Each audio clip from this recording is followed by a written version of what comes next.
Diğer bir başvuru sebebi öksürük. Öksürük de genelde bize çok geç geliyor.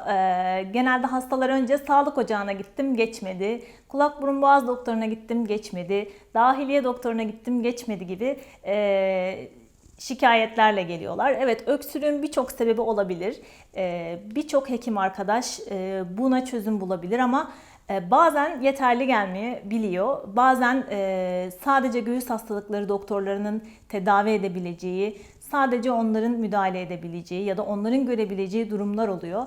Uzun süren öksürük, özellikle 3 haftadan uzun süren öksürüklerde mutlaka bir göğüs hastalıkları doktoruna başvurulmasını öneriyoruz.